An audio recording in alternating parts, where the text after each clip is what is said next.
de su tiempo para esta entrevista. Mi nombre es Leslie y pues el día de hoy vamos a realizarle unas pequeñas preguntas. Y nuestro objetivo, pues primeramente, es que creemos que su experiencia nos sirve bastante para nosotros formarnos como asesores psicopedagógicos y pues también tomar en cuenta su opinión. También queremos asegurarnos de que esta conversación sea cómoda, así que si tiene alguna duda, con toda confianza nos los puede hacer saber en cualquier momento. Ok. Primeramente nos gustaría conocerlo y que pues saber sobre su labor. ¿Podría presentarse para conocer su nombre y su labor profesional, por favor? Claro, mi nombre es Juan Carlos Pedrosa Vázquez. Yo de formación soy psicólogo, egresado aquí de la Facultad de Medicina y Psicología de UABC, y actualmente trabajo como responsable del área de educación educativa y psicopedagógica y como docente en la Facultad de Idiomas. Esas son las dos funciones que cubro, junto con la maestra Ana en este caso.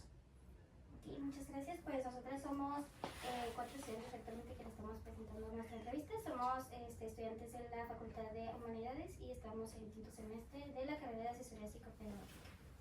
Ok, entonces podría platicarnos un poco sobre su experiencia laboral como psicólogo educativo y su enfoque principal en la dinámica de grupos. Bueno, experiencia con grupos y en general profesional, pues he trabajado en instituciones como DIF municipal, dando clases en universidades privadas, aquí en UABC en el área psicopedagógica y ya pues, en consulta privada. Ya como trabajamos con los alumnos aquí, la atención psicopedagógica pues está enfocada en todo el desarrollo académico del alumno, es decir, cualquier cosa que pueda poner en riesgo o afectar el desempeño de los chicos es asunto nuestro, en la medida en la que pueda esto poner en riesgo o afectar su rendimiento académico, ¿no? Eso es más que nada lo que trabajamos aquí, hablando del aspecto laboral. Ya en los aspectos de dinámica de grupos, por decirlo de alguna forma, pues se reduce a nosotros a eso, a la convivencia, a las relaciones interpersonales saludables, pues sobre todo para manejar que la dinámica dentro del grupo sea eso, saludable, ¿no? Y que no afecte su desempeño académico. Ok, muchas gracias. Entonces, tomando en cuenta esta parte y que usted mencionaba que ha laborado no solamente en instituciones educativas,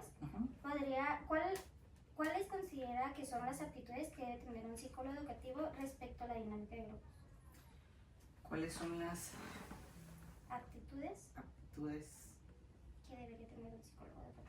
Bueno, de inicio, conocer muy bien lo que es esa función de psicólogo educativo. O sea, no quedarse nada más en la parte pedagógica o educativa o en la parte psicológica, sino entender claramente que la psicología educativa tiene, si bien copia o rescata herramientas y técnicas de la psicología y la pedagogía, también tiene las propias, que al final de cuentas es decir, usar la información de la psicología en el beneficio de la educación, o sea, cómo favorecer el rendimiento académico, cómo reducir los riesgos del fracaso académico, ¿no? Y obviamente utilizando todas las habilidades pedagógicas que estén a disposición. Sí. Ok. Entonces, bueno, creo que aquí ya nos adentramos un poquito más probablemente a las problemáticas. Me gustaría saber cuáles son las características más importantes que busca identificar cuando comienza a trabajar con un grupo. O cuando trabaja con un grupo. Características cuando trabajo con un grupo. ¿Qué pues, suele identificar? Pues más que nada, qué tan compacto es el grupo, qué tanta relación hay entre ellos. Si es a través de dar clase, por ejemplo, y empezar a identificar a aquellas personitas que destacan por ser introvertidos, que casi no participan, porque obviamente tienen que volverse como parte de tu atención, asegurarte que ellos también estén aprendiendo, porque si no participan, si no se involucran constantemente, pues no hay manera de monitorear que no sea una evaluación y el examen nunca alcanza para evaluar a un alumno. Entonces tienes que estar al pendiente de ellos también, haciéndolos participar sin que se sientan expuestos o angustiados, porque pues es la única manera de monitorear un buen aprendizaje. Entonces tienes que estar revisando qué tan compacto es el grupo, qué tanta está la dinámica entre ellos. Si se trata en el caso de la universidad, si es una materia optativa, qué tanto se conocen o están convergiendo varios chicos que ni se ubican ni se conocen más que a través de la materia. Es pues hacer toda una lectura del grupo, ¿no? Comportamientos, comunicación, participación, etc. Ok. Entonces, mi compañera va a seguir con la entrevista. Ok. Gracias. Ahora, la siguiente siguiente sería como, ¿qué factores cree necesarios para decidir la técnica de recolección de datos para aplicar en un grupo en específico? Una técnica de recolección de datos. Bueno, pues siempre va a depender de qué datos quieres recolectar, ¿no? O sea, cuál es la información que vas a buscar. Y eso empieza pues desde la herramienta de recolección. Saber que los ítems estén bien redactados. Digo, eso ya es algo que ya hay literatura de sobra. Metodología de la investigación, ¿no? Dicen, todo ítem o todo reactivo de tener una validez de contenido, una validez de constructo. Y obviamente su confiabilidad y validez para que recolectes lo que quieras recolectar, que no sea ambiguo, sino que de verdad termines con los datos en mano de lo que estás buscando. Fuera de eso, no sé qué más pueda decirte a la hora de recolectar datos, ¿no? O sea, técnica como tal, siempre es a través de encuestas, de cuestionarios, y pues ellos van a depender mucho de la naturaleza de aquello que se busca, ¿no? Es muy general en ese sentido, pues. Okay. ¿Cuáles son las problemáticas más frecuentes que ha identificado en los grupos educativos? Es que, por desgracia, si me hubieras preguntado eso hace unos, ya son 4 años de la pandemia, si me hubieras preguntado esos 5 años te diría, no, pues son problemas académicos solamente, ¿no? Pero hoy en día sabemos que lo académico se va a ver afectado por otros factores, entonces hablar de cuáles son, ahorita ya te puedo decir que en realidad no hay como una gran diferencia, pero tiene que ver mucho, sí, con las calificaciones, con el rendimiento académico, pero casi siempre vas a encontrar que tiene que ver con aspectos con el estado del ánimo, no necesariamente una depresión, ansiedad como tal, ya como cuadro clínico, pero sí chicos que obviamente no andan muy bien, que la dinámica familiar, que los accesos a la universidad, aspectos hasta ambientales como el tráfico, por ejemplo, son cosas que ya el burnout, el desgaste que tienen los chicos afecta su rendimiento. Ahora, ¿cuáles son las... ¿Qué señales tempranas busca para detectar problemas dentro de un grupo antes de que se convierta en un conflicto mayor? Pues por la naturaleza de nuestro trabajo es difícil decir buscar alguna característica, algo que me brinque, dependemos mucho del feedback que nos dan los mismos maestros, los mismos alumnos. Obviamente se hacen pláticas donde se les dice que existe el departamento porque muchos chicos no se acuerdan porque se dice durante el curso de inducción que existe el área psicopedagógica para que cualquier cosa que ellos sospechen no lo digan. El trabajo del docente y los alumnos no es hacer diagnóstico. Entonces cualquier cosita que les salte fuera de lo normal no lo pueden decir a nosotros. Ya si se equivocaron y no era por ahí, ¿qué tiene? O sea, es mejor comunicarlo y que no sea nada a no decir nada y que crezca algún problema, ¿no? Algo que afecte. Ya hemos tenido anécdotas donde una persona por una cuestión de salud mental empieza a generar como un ambiente incómodo al grado de que ahora sufre algún tipo de agresión por el grupo, más que nada por el desgaste que sufre el grupo por la conducta de la persona, ¿no? Y al final de cuentas, pues aquí hay dos, vamos a decirlo, dos víctimas, ¿no? La persona que está empezando a desarrollar alguna conductita por su condición y el grupo que está teniendo que tolerar esos cambios de conducta. Pero para cuando ya te enteras en algunos casos, ya no hay tanta paciencia, ya el grupo está de queremos que lo resuelvas ya. Y es, híjole, es que lo siento, si no funciona esto, entiende que me debiste haber dicho antes y a lo mejor hubieras tenido tú también más tolerancia de darme tiempo de trabajo, ahorita ya no tienes tiempo ni para mí. Entonces es complejo, pero claro, lo que siempre se busca es hacer la parte de la prevención, es conozcan el departamento, entiende que tú tienes que venir a la escuela a disfrutar también este proceso de aprendizaje. Tú no estás para soportar a nadie y no me refiero a que tengas este desdén, esta falta de desinterés por tus compañeros, sino que entiendes su situación, pero no tienes por qué cargar con algo. Entonces, ¿qué significa? Comunicaros que algo anda mal o que la persona, el mismo docente la refiere aquí con nosotros, por ejemplo. Y en los grupos, pues se hacen más que nada las pláticas preventivas. Y hemos tenido lo que es la convivencia sana, ¿no? Como parte del proceso educativo, a manera de pláticas. Eso, hablemos de salud mental, que obviamente cuando hablamos de la salud hablamos de salud en general. Y ahí se incluyen tanto los aspectos sociales que tienen que ver con la dinámica del grupo. Gracias por su respuesta. Sí. Bueno, como estamos hablando un poco acerca de las problemáticas, me gustaría saber qué problemáticas se encuentran relacionadas a la inclusión. Problemáticas a la inclusión. ¿Qué es lo más frecuente que suele trabajar respecto a la inclusión? Pues que creo que en ese aspecto hemos sido afortunados en esta facultad, no hemos tenido problemas. que tengamos alguna consecuencia, por ejemplo, aquí, obviamente desde las personalidades muy inclusivas hasta lo que tiene que ver con condiciones, pues tenemos los medios, nos programamos, o sea, qué edificio tiene elevadores, si este hoy no lo tiene, no se programan clases si la persona requiriera de subir al segundo piso, se toma mucho en consideración eso. No hemos, quiero así hacer el esfuerzo de recordar para no equivocarme, pero no tengo recolección de algún caso donde alguien se haya dicho incómodo por la falta de inclusión en cualquiera de sus áreas. Sí, ahí sí creo que no hemos tenido, insisto, ahorita, esa sí es una pregunta que me hizo, a ver, recuerda, y no, creo que no hemos tenido como que alguna problemática al respecto. Entonces, o en algún momento se ha llegado a encontrar con alguna problemática que esté relacionada con la inclusión, o qué estrategias utilizaría o ha utilizado para abordarla. Bueno, sí, en otra de mis trabajos que mencionamos un poquito en la parte de la charla informal, ahí regularmente la forma que se trabaja es esta parte de mediar, ¿no? O sea, de entender que al final del día se habla de personas, de derechos, de entender lo que es un derecho, de lo que es simplemente un discurso, un criterio, para dejar eso de fuera y que entiendan las personas cómo pueden convivir en un espacio, ¿no? Sin de alguna forma que les genere un conflicto.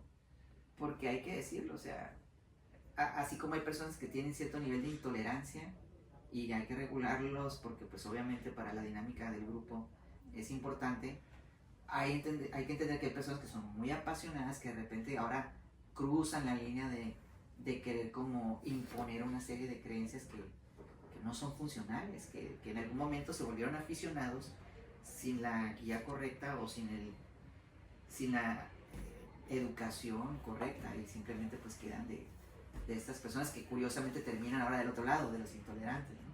Entonces, en ese aspecto sí me ha tocado trabajarlo en otras instituciones. Aquí no puedo acordar ahorita de pronto decimos en el deporte. Pues, considero que eso es bueno, ¿no? O sea, sí, claro, que no acordarse que haya problemas. Lo es, de definitivamente. pues, entonces sí, continuar con la otra parte de la empresa. Okay. Gracias. Sí. ¿Podría compartir algún ejemplo de algún otro como conflicto que se haya generado en el grupo y de qué forma usted ayudó a resolverlo? Ok, uno de los casos más serios que hemos tenido aquí, digo, va a tener que limitar la información porque obviamente hay parte que es confidencial. Fue un caso de un estudiante que tuvimos hace unos, pues ya varios años, porque a lo mejor hasta te digo cuántos años, no sé, no es como que alguien vaya a ver esta entrevista y va a decir, ya sé de quién habla, pero bueno, dejémoslo que hace varios años, esta persona ya estaba empezando a desarrollar una condición, un problema de salud mental, una enfermedad crónica degenerativa, entonces no era cualquier cosa, digo, no hay problema en decir la condición, estaba empezando a mostrar signos de esquizofrenia esta persona. Si ya llevan materias clínicas o de patología, por ejemplo, se van a dar cuenta que algo que dice la literatura en ese aspecto es que se empieza a ver a finales de la adolescencia, a principios de la adultez temprana. Entonces, esta personita, ahorita lo que mencionamos, empieza a tener una conducta que empieza a afectar al grupo, empieza a desgastarlo, empieza a haber un ambiente muy tenso, y para cuando nos enteramos era porque ya estaban a tope el grupo, ya los maestros también eran, ¿sabes qué? Siento que mis garantías laborales están bien afectadas, yo no quiero dar clase si está la persona ahí. Entonces, digo, fines prácticos. Todos los alumnos se ven pues así como se ven ustedes, las maestras más o menos de las mismas proporciones físicas. ¿Y por qué hablo de la proporción física? Porque la persona era un jovencito de 18, 19 años, de este tamaño, con una complexión gruesa, que desde muy tempranito le haces toda su barbita cerrada. Entonces da esta impresión de ser alguien muy agresivo, grande, imponente, intimidante. Pero porque era mucho de debatir y hablar y perdía como que el hilo de la conversación. Y eso desesperaba al grupo. Entonces, así rapidito, llegó un momento en el grupo era, ya, cállate, con groserías obviamente. Y ahora la preocupación era, sí, el problema es que lo dejaron crecer ustedes mismos. No se lo puede decir al grupo porque luego la respuesta es, no, lo estás echando la culpa. Entonces tienes que tener mucho tacto a la hora de trabajarlo porque lo dejaste crecer, ahora tú ya estás en la conducta agresiva, al grado que ahora tengo miedo que vamos a terminar dando de bajas a ti y no a la persona que está ocasionando todo eso. ¿Por qué? Porque puedes detonar con una agresión física. Y la agresión física es una falta grave en la UABC. Entonces ahora tienes una persona con una condición, pero que sigue teniendo sus derechos y que no nada más puedes decirle, ¿sabes qué? Te vamos a dar de baja. Si es que tienen diagnóstico, alguna falta grave o algo, porque el hecho de que un grupo te señale a una persona no es suficiente, ¿ya? Nos falta mucho en ese aspecto de la cultura de los derechos, al grado que siempre pensamos en mi derecho, mi derecho, mi derecho, pero nos falta tanta educación al grado de entender que toda persona tiene derechos, no nada más yo, ¿sí? Y que cuando uno llega a intervenir, pues tienes que tomar en consideración no violentar los derechos ni de uno ni de otro. Entonces eso lo hace complejo porque ahora tienes 28 derechos que defender sin dejar de defender el derecho que está de este lado. Entonces, ¿qué pasa? Que se tiene que trabajar, se tiene que ver el aspecto legal, el aspecto de lo que es el estatuto universitario para tratar de mediar, tratar de convencer de que la persona pues vaya y se cheque, vea qué está pasando. Digo, no puedo hablar a detalles, pero al final pasó algo que rayó en ese aspecto de lo que es una agresión hacia una compañera.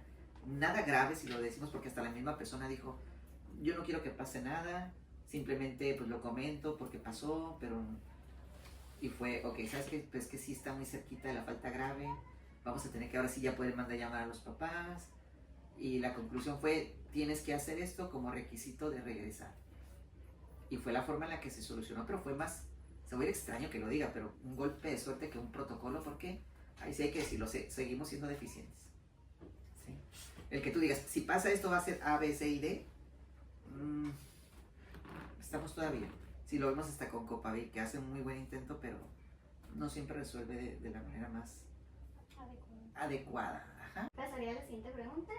Volviendo a lo de los métodos de recolección de datos, ¿qué otros métodos utiliza usted, aparte de entrevistas, cuestionarios, entre otros, para comprender mejor al grupo? Y nos podría compartir cómo redacta los datos obtenidos. Bueno, nosotros hemos hecho aquí algunas herramientas para censar. Insisto, pues se tienen que hacer los reactivos, depende de qué es lo que busques. Si hablamos de... Digo, lo más común entendido que lo que nosotros hacemos es cuidar ese aspecto de la salud del grupo en general y de identificar a nuestra población. Pues más que nada las herramientas o la recolección de datos tiene que ver con características y condiciones que presentan los alumnos que pueden a lo mejor no aparecer en los filtros previos, como cuando te inscribes, pues hay una encuesta que hay que llenar, pero hay que filtrar porque a veces las personas están aquí como problemas de visión y resulta que nada más tienen vista cansada y usan lentes. Entonces hay que depurar a los que te marca ahí que tienen alguna condición y que en realidad no es nada, pero también al mismo tiempo detectar a los que no aparecieron porque nunca registraron nada. Y a veces lo hacen por el temor a que si pongo esto no voy a quedar, cuando en realidad para la OS eso no es significativo de que quedes o no quedes. Pero insisto, hacemos algún censo, hacemos una encuesta, se les mandamos a los alumnos de un ingreso, y ahorita ya no es necesario porque ya el psicométrico otra vez, una vez que quedes te va a volver a pedir que hagas ese llenado de información. Sí. Entonces en general es por el psicométrico. La siguiente pregunta es, ¿conoce o ha utilizado el sociograma como técnica de recolección de datos? ¿El sociograma? No, yo no lo he utilizado como técnica de recolección. Y la última pregunta, pero no menos importante, es ¿qué recomendaciones nos daría a nosotros como asesores psicopedagógicos para mejorar en la identificación y el manejo en las dinámicas de un grupo? ¿Identificación de qué, perdón? Identificación y el manejo de las dinámicas de un grupo. El manejo de las dinámicas del grupo. Bueno, creo que eso es algo que de alguna manera sí perdemos de vista. O sea, ¿qué es la dinámica al final igual de comportamiento? ¿Cómo fluye el grupo? Tiene mucho que ver con el grupo como tal, las interacciones que tienen con los docentes, y otra vez el medio ambiente juega un papel muy importante. Porque para cuando tú estás interactuando con el grupo tienes que saber qué pasó antes y durante, por ejemplo. Antes, ¿qué pasó antes de llegar a la escuela? ¿Qué nivel de estrés tienen todos? ¿Por qué están llegando tarde el grupo? Se nos olvida por un instante que, por ejemplo, está la OS, el aeropuerto, y luego ya está Estados Unidos. ¿Qué significa? Pues que estamos en la orilla de Tijuana, que todos nuestros estudiantes tienen que pasar por quién sabe cuántos transportes o quién sabe cuántas cosas para poder llegar a la universidad, como para todavía exigir una puntualidad así recia y muy cuadrada. Obviamente no vas a permitir que lleguen cuando les dé la gana, pero pues desde ahí el hecho de que ya llegan agotados, frustrados y apenas va empezando la clase, ya afecta la dinámica. 2, ¿qué pasa si el maestro antes de ti no tiene una dinámica funcional, algo que sea atractivo para ellos, y que a ti ya te tocan pues todos aburridos o desgastados, o como hace unas semanas acalorados, y ya no prestan la atención que deberían de prestar para un grupo? Para finalizar, queremos agradecerle el tiempo que nos brindó para esta entrevista, asimismo también la amabilidad de contestar las preguntas. Sí, claro. Y pues todo esto que nos brindó la información nos es muy útil porque vamos a ampliar nuestro conocimiento como futuras pues profesionistas. Y pues muchas gracias. No, a ustedes. Muchas gracias. Gracias.